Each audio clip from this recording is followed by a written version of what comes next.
Friends, Namrata art and craft ಚಾನೆಲ್ಗೆ ನಿಮ್ಗೆಲ್ಲರಿಗೂ ಸ್ವಾಗತ. ಇಂದು ನಾವು ಹೋಗ್ತಾ ಇರೋ ಮಹಾರಾಷ್ಟ್ರದ ಪ್ರಸಿದ್ಧ ಭಕ್ತಿಧಾಮವಾದ ಶಿರಡಿ.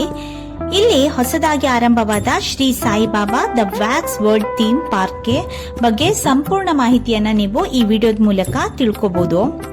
ಶಿರಡಿಯಲ್ಲಿ 2025ರಲ್ಲಿ ಪ್ರಾರಂಭವಾದ Shri Saibaba wax world theme park ಇದು ವಿಶ್ವದಲ್ಲೇ ಮೊದಲ ಬಾರಿಗೆ ಸಾಯಿಬಾಬಾ ವ್ಯಾಕ್ಸ್ ಮ್ಯೂಸಿಯಂ ಅಂತ ಹೇಳಲಾಗುತ್ತೆ. ಇಲ್ಲಿ ಇರುವ ವ್ಯಾಕ್ಸ್ ಪ್ರತಿಮೆಗಳು ತುಂಬಾ ನಿಜವಾಗಿದ್ದು ಅಂದ್ರೆ ನೈಜವಾಗಿದ್ದು ಬಾಬಾ ಸ್ವಂತ ನಮ್ಮ ಮುಂದೆ ಇದ್ದಂತೆ ಅನುಭವವನ್ನ ಕೊಡುತ್ತೆ. ಈ ಪಾರ್ಕ್ನ ಮುಖ್ಯ ಉದ್ದೇಶ ಸಾಯಿಬಾಬಾ ಅವರ ಜೀವನ, ಅವರ ಉಪದೇಶಗಳು ಭಕ್ತರಿಗೆ ಆಧ್ಯಾತ್ಮಿಕ ಅನುಭವವನ್ನ ಕೊಡೋದು ಇದರ ಮುಖ್ಯ ಉದ್ದೇಶ. ಇವಾಗ ನೀವು ನೋಡ್ತಾ ಇರೋದು ಸಾಯಿಬಾಬಾ ಅವರ ಚಾವಡಿ ಮೆರವಣಿಗೆ. ಅವರು ಚಾವಡಿ ಮೆರವಣಿಗೆಗೆ ಮಾಳ್ಸಾಪತಿ ಹಾಗೆ ಇತರ ಜನರೊಂದಿಗೆ ಹೇಗೆ ಹೋಗ್ತಿದ್ರು ಅನ್ನೋದನ್ನ ಇಲ್ಲಿ ನಾವು ನೋಡ್ಬೋದು. ಅವರ ಮುಖ್ಯ ಉದ್ದೇಶನೇ ಅವರ ಸಾಯಿಬಾಬಾ ಅವರ ಜೀವನ, ಅವರ ಉಪದೇಶಗಳು ಭಕ್ತರಿಗೆ ಆಧ್ಯಾತ್ಮಿಕ ಅನುಭವ ಕೊಡೋದೇ ಈ ಥೀಮ್ ನ ಮುಖ್ಯ ಉದ್ದೇಶ ಆಗಿರುತ್ತೆ. ಹಾಗಾದ್ರೆ ಅವರು ಸಾಯಿಬಾಬಾ ಅವರು ಚಾವಡಿ ಮೆರವಣಿಗೆಗೆ ಹೇಗೆ ರೆಡಿಯಾಗಿ ಹೋಗ್ತಿದ್ರು ಅನ್ನೋದನ್ನ ಇಲ್ಲಿ ಮೊದಲಿಗೆ ನಾವು ನೋಡ್ಬೋದು. ಅವ್ರ ಜೊತೆಗೆ ಕುದುರೆ ಕೂಡ ಇರ್ತಿತ್ತು, ಕುದುರೆ, ಒಂದು ನಾಯಿ ಹಾಗೂ ಮಾಳ್ಸಾಪತಿ ಇವ್ರ ಜೊತೆಗೆ ಅವರು ಚಾವಡಿ ಮೆರವಣಿಗೆಗೆ ಹೋಗ್ತಿದ್ರು. ಇದಾದ್ಮೇಲೆ ಬಾಬಾ ಅವರ ಪವಾಡವನ್ನ ತೋರಿಸಿದ್ದಾರೆ. ಬಾಬಾ ಅವರು ಹೇಗೆ ನೀರಿನಿಂದ ದೀಪಗಳನ್ನ ಹಚ್ಚಿದ್ರು. ನೀವು ಸೀರಿಯಲ್ ಅಲ್ಲಿ ಕೂಡ ನೋಡಿರ್ಬೋದು. ಅವರು ದೀಪವನ್ನ ಎಣ್ಣೆ ಇಲ್ಲದೆ ನೀರನ್ನ ಉಪಯೋಗಿಸಿ ಹೇಗೆ ಹಚ್ಚಿದ್ರು ಅವರ ಪವಾಡವನ್ನ ಇಲ್ಲಿ ನಾವು ನೋಡ್ಬೋದು. ನಿಜವಾಗ್ಲೂ ಬಾಬಾ ಮಾಡಿದ ತರನೇ ಇದೆ. ಅವರು ಯಾವಾಗ್ಲೂ ಹೇಳ್ತಿದ್ರು ಸಬ್ಕಾ ಮಾಲಿಕ್ ಏಕ್ ಹೇ ಅಂತ ಹೇಳಿ ಆಶೀರ್ವಾದವನ್ನ ಅವರು ಮಾಡ್ತಿದ್ರು. ನಂತರ ಲೇಂಡಿ ಬಾಗ್, ಇಲ್ಲಿ ಅವರು ತುಂಬಾ ಗಿಡಗಳನ್ನ ಅವರೇ ಕೈಯಲ್ಲಿ ನೆಟ್ಟು ಬೆಳೆಸಿದ್ರು. ಅವರಿಗೆ ಗುಲಾಬಿ ಹೂವಿನ ಗಿಡ ಅಂದ್ರೆ ತುಂಬಾನೇ ಇಷ್ಟ. ಅವ್ರು ತುಂಬಾ ಹೂವಿನ ಗಿಡಗಳನ್ನ ಬೆಳೆಸಿದ್ರು. ಇವಾಗ ಕೂಡ ನಾವು ಲೇಂಡಿ ಬಾಗ್ ನಲ್ಲಿ ಅವರು ನೆಟ್ಟಂತ ಕೆಲವು ಗಿಡಗಳನ್ನ ನಾವು ನೋಡಬಹುದು ಶಿರಡಿಯಲ್ಲಿ. ಅದನ್ನ ಅವರು ಇಲ್ಲಿ ತೋರಿಸಿದ್ದಾರೆ. ಇದಾದ್ಮೇಲೆ ಸಾಯಿಬಾಬಾ ಅವರ ಊದಿ ತುಂಬಾನೇ ಫೇಮಸ್. ಅವರು ಊದಿಯನ್ನ ನೀಡ್ತಾ ಇರೋದು. ಈ ವಿಗ್ರಹನ ನೋಡಿದ್ರಂತೂ ನಿಜವಾಗ್ಲೂ ಅವರು ಊದಿ ನಿಜವಾಗ್ಲೂ ನಮಗೆ ಕೊಡ್ತಿದ್ದಾರೆ ಅಂತಾನೆ ಫೀಲ್ ಆಗತ್ತೆ. ಇದನ್ನ ಹೇಗ್ ಬೇಕೋ ನೀವು ಫೋಟೋ ವಿಡಿಯೋಗಳನ್ನ ಕೂಡ ಮಾಡ್ಕೋಬಹುದು. ಈ ದ್ವಾರಕಾಮಯಿ ಒಳಗೆ ಸಾಯಿಬಾಬಾ ಅವರ ಜೀವನ, ಹಾಗೆ ದ್ವಾರಕಾಮಯಿಯಲ್ಲಿ ಅವರು ತನಗೆ ಯಾವುದೇ ರೀತಿ ರೋಗ ಇರಲಿ ಏನೇ ಇರಲಿ ಬಂದಂತ ಭಕ್ತಾದಿಗಳಿಗೆ ಅವರು ವಿಭೂತಿಯನ್ನ ನೀಡುತ್ತಿದ್ರು. ಅದನ್ನ ಇಲ್ಲಿ ಸೃಷ್ಟಿ ಮಾಡಿದ್ದಾರೆ.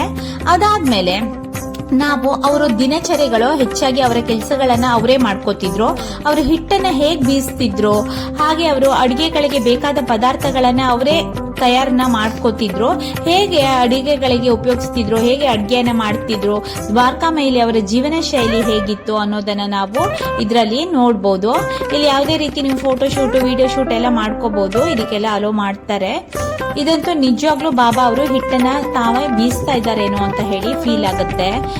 ನಿಜವಾಗ್ಲೂ ನಾವು ದ್ವಾರಕಾಮಯಿಲಿ ಇರೋ ತರ ಅನ್ಸತ್ತೆ. ಇದು ನೋಡಿ ದ್ವಾರಕಾಮಯಿನ ಹೇಗೆ ಮರುಸೃಷ್ಟಿ ಮಾಡಿದ್ದಾರೆ ಅಂತ ಹೇಳಿ. ದ್ವಾರಕಾಮಯಿಲಿ ಅಡಿಗೆಗೆ ಉಪಯೋಗಿಸ್ತಿದ್ದಂತ ಒಲೆ ಆಗಿರ್ಬೋದು, ಸೌದೆ ಒಲೆ ಆಗಿರ್ಬೋದು, ದೊಡ್ಡ ಪಾತ್ರೆ ಇರ್ಬೋದು, ಅವರು ದ್ವಾರಕಾಮಯಿಲಿ ಇಟ್ಕೊಂಡು ಯಾವಾಗ್ಲೂ ಉರಿತಿದ್ದದ್ದು, ಊದಿ ಮಾಡ್ಲಿಕ್ಕೋಸ್ಕರ ಹಾಕಿರುವಂತಹ ಬೆಂಕಿ ಇರ್ಬೋದು, ಪ್ರತಿ ಒಂದನ್ನು ನೋಡ್ಬೋದು. ಅವ್ರ ಹತ್ರ ಇದ್ದಿದ್ದ ತುಳಸಿ ಕಟ್ಟೆ ಇರ್ಬೋದು, ಅವ್ರು ಹಿಟ್ಟು ಬೀಸ್ತಿದ್ದ ಕಲ್ಲನ್ ಇರ್ಬೋದು, ಪ್ರತಿಯೊಂದನ್ನ ಸೃಷ್ಟಿ ಮಾಡಿದ್ದಾರೆ. ನಿಜವಾಗ್ಲೂ ನಾವು ಆಗಿನ ಕಾಲದ ದ್ವಾರಕಾಮಯಿ ಒಳಗೆ ಇದ್ದೀವಿ ಸಾಯಿಬಾಬಾ ಜೊತೆಗೆ ಅಂತಾನೆ ಅನ್ಸತ್ತೆ. ಅವ್ರು ತುಂಬಾ ಜನಕ್ಕೆ ಅಡ್ಗೆಯನ್ನ ಅವರೇ ಸ್ವಂತ ಮಾಡಿ ಬಡಿಸ್ತಿದ್ರು. ಹಾಗೆ ಅವರು ಅಡ್ಗೆಯನ್ನ ಮಾಡಿದಾಗ ಯಾವುದೇ ರೀತಿ ಸೌಂಡ್ ಅನ್ನು ಉಪಯೋಗಿಸ್ತಿರ್ಲಿಲ್ಲ. ಇದು ಒಂದು ದೊಡ್ಡ ಪವಾಡನೇ ಸರಿ. ಬಿಸಿಯಾಗಿ ಬೆಂದಿರುವಂತ ಆಹಾರ ತಮ್ಮ ಕೈಯನ್ನ ಅದ್ರೊಳಗಡೆ ಹಾಕಿ ತಿರುಗಿಸಿ ಅನ್ನ ಬೆಂದಿದ್ಯೋ ಇಲ್ವೋ ಅಂತ ಹೇಳಿ ಅವರು ಚೆಕ್ ಮಾಡ್ತಿದ್ರು. ಅಷ್ಟು ಪವಾಡ ಪುರುಷರು ಈ ಸಾಯಿಬಾಬಾ ಆಗಿದ್ರು. ಅವ್ರ ಹತ್ರ ಯಾರೇ ಹಸುವಿಂದ ಹೋದ್ರೆ ಅವರಿಗೆ ಆಹಾರವನ್ನ ಅವರು ಕೊಡ್ತಿದ್ರು. ಅವರು 5 ಮನೆಯಲ್ಲಿ ಭಿಕ್ಷೆಯನ್ನ ಬೇಡ್ತಿದ್ರು ಪ್ರತಿದಿನ ಶಿರಡಿಯಲ್ಲಿ. ಅದರಲ್ಲಿ ಬಂದಂತ ಫುಡ್ ಅನ್ನ ಅವ್ರು ತಿಂದು ಜೀವನವನ್ನ ಸಾಗಿಸ್ತಿದ್ರು. ಅದರಲ್ಲಿ ಬಾಯಿಜಮಾಗರ್ ಕೂಡ ಒಂದು. ಹಾಗೆ ಇಲ್ಲಿ ಕೂಡ ನಿಜವಾಗ್ಲೂ ಸಾಯಿಬಾಬಾ ನಮ್ಮ ಮನೆ ಒಳಗೆ ಬರ್ತಿದಾರೇನೋ, ಅವರು ಭಿಕ್ಷೆಗಾಗಿ ಬಂದಿದಾರೇನೋ ಅಂತಾನೆ ಫೀಲ್ ಆಗತ್ತೆ. ಇದ್ರಲ್ಲಿ ನೀವು ಯಾವುದೇ ರೀತಿ ಫೋಟೋಸ್ನ ನೀವೇ ಫುಡ್ ನ ಹಾಕ್ತಾ ಇರೋ ತರ ಕೂಡ ನೀವು ವಿಡಿಯೋ ಮತ್ತೆ ಫೋಟೋಸ್ಗಳನ್ನ ಮಾಡ್ಕೋಬಹುದು. ಸಾಯಿಬಾಬಾ ಅವ್ರನ್ನ ಒಳ ಕರೀತಾ ತರ ತುಂಬಾ ತರ ನೀವು ಫೋಟೋಶೂಟ್ ನ ಮಾಡ್ಕೋಬಹುದು.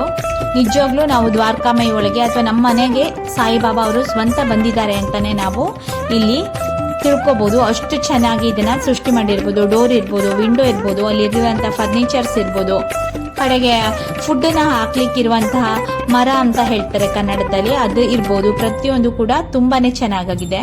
ಅವರು ಧ್ಯಾನವನ್ನ ತುಂಬಾನೇ ಮಾಡ್ತಿದ್ರು. ಅವರು ಕಾಡೊಳಗೆ ಕೂಡ ತುಂಬಾನೇ ಧ್ಯಾನವನ್ನ ಮಾಡ್ತಿದ್ರು. ಇದು ಧ್ಯಾನವನ್ನ ಮಾಡ್ತಾ ಇರೋದು. ಅವ್ರ ಹತ್ರ ಒಂದು ಸಲಾಕೆ ಕೂಡ ಇರ್ತಿತ್ತು ಯಾವಾಗ್ಲೂನು. ಹಾಗೆ ಒಂದು ಇಟ್ಟಿಗೆಯನ್ನ ಸಹ ಅವ್ರು ಒಯ್ತಿದ್ರು. ಅವ್ರು ಯಾವಾಗ್ಲೂ ಈ ಕಹಿ ಬೇವಿನ ಗಿಡದಡಿ ಕೂತು ಧ್ಯಾನವನ್ನ ಮಾಡ್ತಿದ್ರು. ಅದನ್ನೇ ಇಲ್ಲಿ ಮರುಸೃಷ್ಟಿಯನ್ನ ಮಾಡಿದ್ದಾರೆ.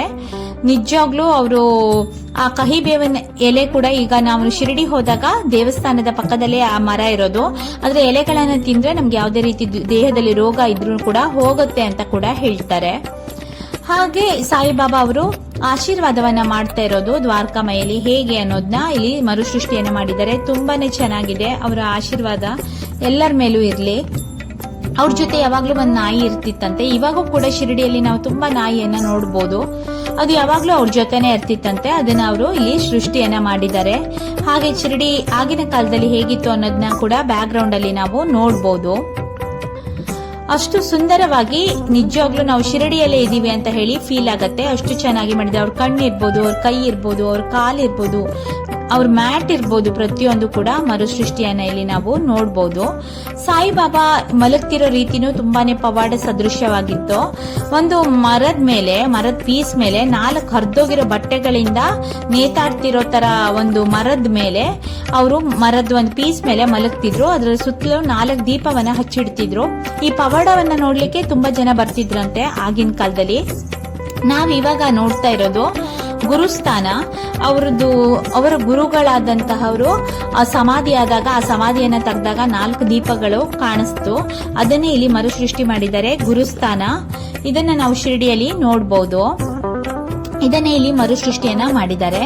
ಇದಾದ್ಮೇಲೆ ಸಾಯಿಬಾಬಾ ಅವರು ಕೂತಿರುವಂತಹ ಒಂದು ಭಂಗಿಯನ್ನ ಇಲ್ಲಿ ನಾವು ನೋಡಬಹುದು. ಅವರು ಯಾವ ರೀತಿ ದ್ವಾರಕಾಮಯಲ್ಲಿ ಕೂತಿರ್ತಿದ್ರು ಆ ತರ ಇದು ದ್ವಾರಕಾಮಯಲ್ಲಿ ಅವರು ಆಶೀರ್ವಾದವನ್ನ ಮಾಡ್ತಾ ಇರೋದನ್ನ ಸೃಷ್ಟಿ ಮಾಡಿದ್ದಾರೆ. ಹಾಗೆ ನೆಕ್ಸ್ಟ್ ನಾವು ನೋಡುವಂತದ್ದು ಶ್ರೀ ಕೃಷ್ಣನಷ್ಟೇ ಸಾಯಿಬಾಬಾ ತುಂಬಾ ಪವಾಡ ಪುರುಷರು. ನಮ್ಗೆ ಯಾವುದೇ ಕಷ್ಟಗಳು, ಯಾವುದೇ ರೀತಿ ತೊಂದರೆಗಳು ಬಂದಾಗ ಶ್ರೀ ಕೃಷ್ಣ ಪರಮಾತ್ಮನಂತೆ ಸಾಯಿಬಾಬಾ ಅವರು ನಮ್ಮ ಜೀವನದಲ್ಲಿ ಸುದರ್ಶನ ಚಕ್ರ ಉಪಯೋಗಿಸಿ ನಮ್ಮ ಎಲ್ಲಾ ಕಷ್ಟವನ್ನ ಕಳೀತಾರೆ ಅನ್ನೋದು. ಇದು ದ್ವಾರಕಾಮಯಲ್ಲಿ ಸಾಯಿಬಾಬಾ ಅವರು ಕೂತಿರುವಂತದ್ದು, ಅವರಿಗೆ ಚಾಮರವನ್ನ ಬೀಸ್ತಾ ಇರೋದು. ಇನ್ನೊಂದು, ಸಾಯಿಬಾಬಾ ಅವರಿಗೆ ಯಾವುದೇ ಮಗು ಹುಟ್ಟಿ ಶಿರಡಿಯಲ್ಲಿ ಅವ್ರ ಕೈಯಲ್ಲಿ ಕೊಡ್ತಿದ್ರಂತೆ. ಕೊಟ್ಟು ಆ ಮಗುವಿಗೆ ಆಶೀರ್ವಾದವನ್ನ ತಗೋತಿದ್ರಂತೆ. ಕೆಲವೊಂದ್ಸಲಿ ಅವರ ಹೆಸರನ್ನ ಕೂಡ ಸಾಯಿಬಾಬಾ ಅವರೇ ಇಡ್ತಿದ್ರಂತೆ. ಇದನ್ನ ನಾವಿಲ್ಲಿ ನೋಡ್ಬೋದು. ಈ ಎಲ್ಲಾ ವಿಡಿಯೋ ನಿಮ್ಗೆ ಏನಾದ್ರೂ ಇಷ್ಟ ಆದ್ರೆ ಪ್ಲೀಸ್ ಲೈಕ್ ಮಾಡಿ, ಶೇರ್ ಮಾಡಿ, ಸಬ್ಸ್ಕ್ರೈಬ್ ಮಾಡಿ. ಕೆಲವು ವಿಶೇಷ ಆಕರ್ಷಣೆ ಅಂದ್ರೆ ಇದರಲ್ಲಿ ಬಾಬಾ ಧ್ಯಾನ ಮಾಡ್ತಾ ಇರೋದು, ಭಕ್ತರಿಗೆ ಆಶೀರ್ವಾದವನ್ನ ಕೊಡೋ ದೃಶ್ಯ, ದ್ವಾರಕಾಮಯ ದೃಶ್ಯ, ಅವರು ಅಡುಗೆ ಮಾಡ್ತಾ ಇರೋದು ತುಂಬಾನೇ ನನಗೆ ಇಷ್ಟ ಆಯ್ತು. ಅದಾದ್ಮೇಲೆ ಇದ್ರಲ್ಲಿ ಎಕ್ಸಾಕ್ಟ್ ಲೊಕೇಶನ್ ಎಲ್ಲಿ ಬರುತ್ತೆ ಅಂತ ಇವಾಗ ಹೇಳ್ತೀನಿ. ಸಾಯಿ ಸಮಾಧಿ ಮಂದಿರ್, ಗೇಟ್ ನಂಬರ್ 3 ಎದುರು, Sai complex, first floor, Shirdi. ಇಲ್ಲಿ ನಾವು ಇದನ್ನ ನೋಡಬಹುದು. ಇನ್ನು ಇದರ ಟೈಮಿಂಗ್ಸ್ ನ ಇವಾಗ ಹೇಳ್ತೀನಿ. ಬೆಳಗ್ಗೆ 8 ಗಂಟೆಯಿಂದ ರಾತ್ರಿ 11 ಗಂಟೆವರೆಗೆ ನೀವು ವಿಸಿಟ್ ನ ಮಾಡಬಹುದು. ಇನ್ನೇ ಇದಕ್ಕೆ ಎಂಟ್ರಿ ಫೀಸ್ ಇರುತ್ತೆ. ದೊಡ್ಡವರಿಗಾದ್ರೆ 300 ರುಪೀಸ್, ಕಿಡ್ಸಿಗೆ ತುಂಬಾ ಫುಲ್ ಫ್ರೀ ಇರುತ್ತೆ. ಇನ್ ಡ್ಯೂರೇಷನ್ ಆಫ್ ಟೈಮ್ ನ ನೋಡೋದಾದ್ರೆ ನಿಮ್ಗೆ 45 ಇಂದ 1 ಅವರ್ ನಿಮಗೆ ಬೇಕಾಗುತ್ತೆ. ಹಾಗಾದ್ರೆ ಇಲ್ಲಿ ಸ್ಪಿರಿಚುವಲ್ ಇಂಪಾರ್ಟೆನ್ಸ್ ಏನ ಕೊಟ್ಟಿದ್ದಾರೆ ಅಂತ ಇವಾಗ ಹೇಳ್ತೀನಿ. ಸಾಯಿಬಾಬಾ ಅವರ ಜೀವನವು ಪ್ರೀತಿ, ಸೇವೆ ಮತ್ತು ಭಕ್ತಿ ಮೇಲೆ ಆಧಾರಿತವಾಗಿತ್ತು. ಈ ಥೀಮ್ ಪಾರ್ಕ್ ನ ಮೂಲಕ ನಾವು ಸಾಯಿಬಾಬಾ ಅವರ ಉಪದೇಶಗಳನ್ನ ಸುಲಭವಾಗಿ ಅನ್ವಯಿಸಬಹುದು. ಬ್ಯಾಕ್ ಗ್ರೌಂಡ್ ಅಲ್ಲಿ ಮ್ಯೂಸಿಕ್ ಕೂಡ ಬರ್ತಾ ಇರತ್ತೆ. ಪ್ರತಿಯೊಂದ್ರನ್ನು ಅವರು ಎಕ್ಸ್ಪ್ಲೇನ್ ಮಾಡ್ತಿರ್ತಾರೆ, ನಿಮ್ಗೆ ಗೊತ್ತಾಗತ್ತೆ. ನೀವೇನಾದ್ರು ಶಿರಡಿಗೆ ಹೋಗ್ತಿದ್ರೆ ಈ ವ್ಯಾಕ್ಸ್ ವರ್ಲ್ಡ್ ಥೀಮ್ ಪಾರ್ಕ್ ಅನ್ನ ತಪ್ಪದೆ ಭೇಟಿ ನೀಡಿ. ಇದು ಕೇವಲ ಒಂದು ಮ್ಯೂಸಿಯಂ ಅಲ್ಲ, ಒಂದು ಭಕ್ತಿಯ ಅನುಭವ ಅಂತಾನೆ ನಾವು ಹೇಳ್ಬೋದು. ಈ ವಿಡಿಯೋ ಏನಾದ್ರೂ ಇಷ್ಟ ಆದ್ರೆ ಲೈಕ್ ಮಾಡಿ, ಶೇರ್ ಮಾಡಿ, ಸಬ್ಸ್ಕ್ರೈಬ್ ಮಾಡೋದನ್ನ ಮರಿಬೇಡಿ. Om Sairam. Thank you.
close till I get up.